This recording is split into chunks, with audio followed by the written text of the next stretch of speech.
中国5G 基站超过115万个，握有一定的主动权。美国开始慌了。印度人揭露一个事实，再次挖苦美国。事实证明，美国所谓的小剂量根本没用。敬请关注本期节目，了解详情。中国在5G 这条路上可谓是越走越长，也获得大部分国家的支持。在中国推进5G 建设中，又迎来一大喜讯。印度一篇文章指出，中国5G 基站已经超过了115万个，在这个领域再次实现了领跑。这大概是一个什么概念呢？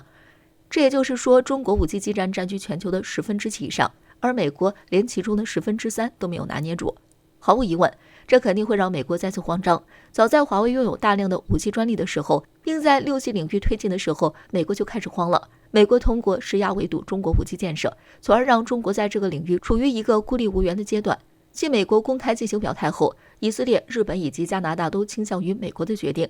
对华为表现出抗拒的意思。美国本以为自己的小伎俩成功了，殊不知巴西等国家面对着美国的威压，还是坚持到底，表示会支持华为参与建设。在阴谋失败下，美国深知6G 的成功将会使中国在这个领域更占一头，而这也成为美国拼命打压中国5G 的一个原因。目前来看，无论是煽动多个国家开启5G 冷战，还是逼迫三星等企业上交机密，都在说明美国已经达到一个疯狂的状态。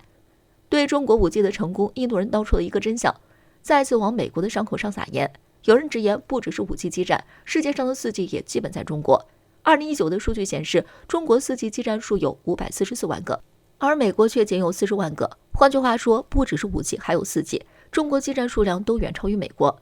此外，相比于美国的酸，印度内部却是发出了赞赏的声音，直言中国干得漂亮。有人称中国在各方面的发展速度都是令人惊讶的，中国这个技术已经引领了世界。作为印度人，让人难过的是，印度一直在自诩超级大国，甚至因为某些原因拒绝关注中国，也不向中国学习先进的技术。也有人称感谢华为和中兴，让世界其他地方都用得起5G。而美国制裁在这个领域打压中国，根本就没有从大家的根本利益出发。从印度人的吐槽中看，不仅是看到了美国的自找苦吃以及逆流而为，还流露了印度要向中国学习的真诚。事实证明，美国所谓的手段注定是白费，到头来只会是闹笑话。拜登还在做千秋大梦，想让中国出口战略原油储备，处处给中国挖坑。敬请关注本节目，了解详情。距离中美首脑会议正式结束已经差不多1周的时间了。此次中美首脑会议历时3小时14分钟，期间谈论的内容非常的多。毕竟这是拜登自今年1月上任以来第一次进行具有历史意义的中美峰会。这次拜登除了重申美国坚持支持一中原则外，他还着重提到了在中美关系上建设一道护栏。这道护栏确保中美之间的沟通渠道能持续开放，使双方之间的竞争不会滑向冲突。除此之外，拜登还提到了他将与盟国和合作伙伴一起继续简单且直接的竞争，以此来捍卫美国的利益和价值观，确保美国在21世纪的道路规则朝着自由、开放和公平的国际制度前进，并强调称，对美国国内的影响深远的投资才是他优先考虑的问题。分析认为，拜登所说的简单且直接的竞争，从本质来讲，那就是继续对中国进行压制。不过，美国人现在将其称为竞争，仔细品品，我们还能从这段中美关系的定义中发现一个话语陷阱，那就是潜移默化的想让外界默认美国对中国的压制是正常的竞争关系。拜登现在试图将美国当下的恶华计划包装成一种良性的竞争方式。毫无疑问，拜登之所以会着重提到中美关系要增加护栏，主要原因就是因为美国的恶华战略根本就没变。从美国以台制华抑华的思路来看，拜登提出建设护栏，自然是担心美国采取的各种打压遏制中国的行动会导致中美冲突和战争的发生，这是当前的美国所承受不起的。不论拜登怎样掩饰，他所说的不愿开罪中国，其实都成为了空话。除此之外，拜登现在还在做着千秋大梦，处处给中国挖坑。日前，他对外放话表示，他希望与中国、韩国、日本、印度等国联合起来，释放各国的战略原油储备，以遏制国际油价走软。与此同时，拜登还想通过这一举措与欧佩克加达成协议，希望欧佩克加成员国能增加原油开采量和出口，用以缓解国际上尴尬的石油危机。可实际上，拜登是在缓解世界石油危机的幌子下，与欧佩克进行谈判，处处挖坑让中国跳。虽然说美国自己也承诺将其部分石油储备用于市场，但毫无疑问，这就是一个幌子。拜登实际上的目的是妄图让中国出口战略原油储备。要知道的是，原油作为一种极其重要的战略储备物资，其地位绝不低于粮食和钢铁。中国可不像美国那样，一旦美国国内出现紧迫的原油危机，美国就能凭借着霸权主义，可以在全球搜刮。而中国要是陷入到了紧张的能源危机中，除了释放战略储备外，那就别无他法了。立陶宛不顾中方强烈反对，正式成立立陶宛台湾代表处，踩上中方红线。可立陶宛为何敢不识时务呢？敬请关注本期节目，了解详情。在11月18号，立陶宛方面不顾我们的强烈反对，正式成立了所谓的立陶宛台湾代表处，并挂牌运作。简单来说，就是立陶宛在悄无声息间打破了以前将台称之为经济文化代表处的惯例。要知道的是，这个代表机构目前是欧洲多国第一个以台湾为名的代表处，影响可以说是极为恶劣。毫无疑问的是，立陶宛这一先例一开，恐怕要不了多久就会引起多米诺骨牌效应。相信立陶宛当局不会不清楚枪打出头鸟这个道理，一旦在原则问题上触犯到中国的红线，那中国肯定要拿立陶宛开刀的。可他们依然这么干了，那么立陶宛当局为何敢不识时务呢？分析认为，立陶宛方面之所以敢这么做，前总理斯克维尔内里斯之所以敢公开喊话立陶宛与中国的关系画上句号，主要是因为立陶宛当前有一种迫切的现实需要，他被俄罗斯在军事方面施加了巨大的压力，所以急切的想得到美国的保护，但是又不敢在美国的涉俄政策上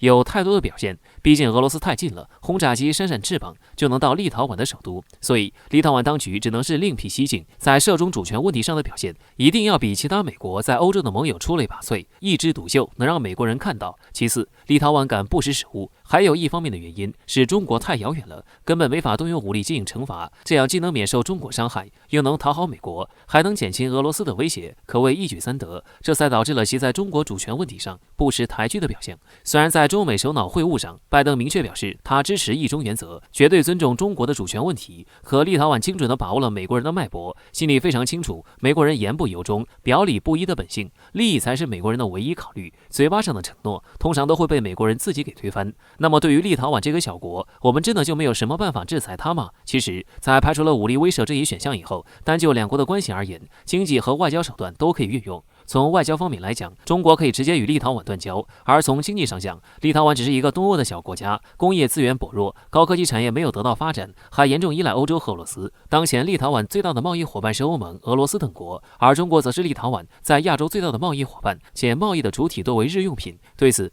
俄媒《经济日报》认为，针对中国的外交挑衅，会让立陶宛商品货架上正变得空空如也。如果中国对立陶宛实施严厉制裁，那立陶宛将陷入僵局，立陶宛商人们用了8年时间打开的中国市场也将关闭。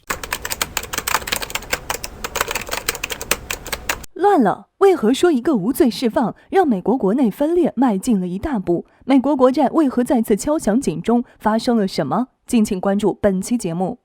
这2天，世界各地频繁传来不少的消息，美国、澳大利亚等多个国家纷纷爆发了极大的混乱，例如澳大利亚10万人走上街头逼宫莫里森之类的。然而要说最大混乱的，则莫过于美国了。这次美丽风景线就再次在美国街头上演，接连发生的事更是让美国分裂显现端倪。据上官新闻报道，近日美国一起备受关注的社会大型刑事案件宣判了结果，被告人辨认青年凯尔里滕豪斯被宣布无罪释放。此前在美国爆发的游行混乱中，开枪打死的2人并不构成犯罪条件，因为他杀人的环境是对方率先挑起事端，所以这纯属是正当防卫。好家伙，此结论一出，这件事中藏着的矛盾彻底压不住了。一时之间，美国多地再次对外发出了强烈的争议和舆论的撕裂。支持特朗普的那一波纷纷表示是公正的判决，而支持拜登的那一波则纷纷表示这极度荒谬，美国没救了等等。也正是因此，美国多地也爆发了示威、抗议、游行。甚至俄勒冈州波特兰市的抗议游行还直接演变成骚乱，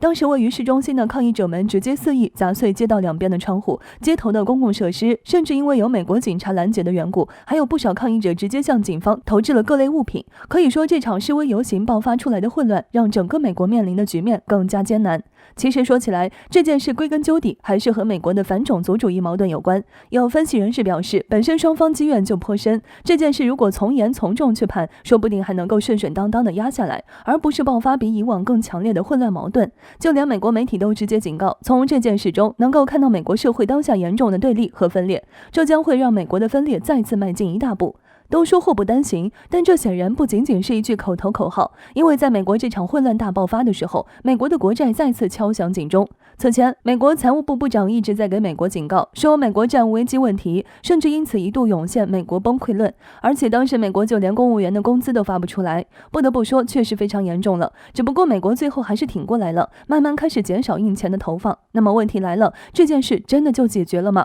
这次有英国媒体援引了美国国债市场监督跨部门工作组最新第一版报告，表示巨大的冲击后，即使发生了回温，但是很可能之后也会再次发生冲击。今年2月的美国就是如此，特别是最近价格本该下降的时候再次升高，很显然这是证明了美国将会再次面临债务危机的局面。不得不说，不管是美丽风景线，还是或许会再次到来的债务危机，这对于美国来说都不是好事。现在拜登地位本就风雨飘零，一个不小心中期选举都很可能过不了。对此，美国竟然还有拉个5国在日本周边军演，对此中国还是必须提高警惕，谨防美国乱了之后狗急跳墙。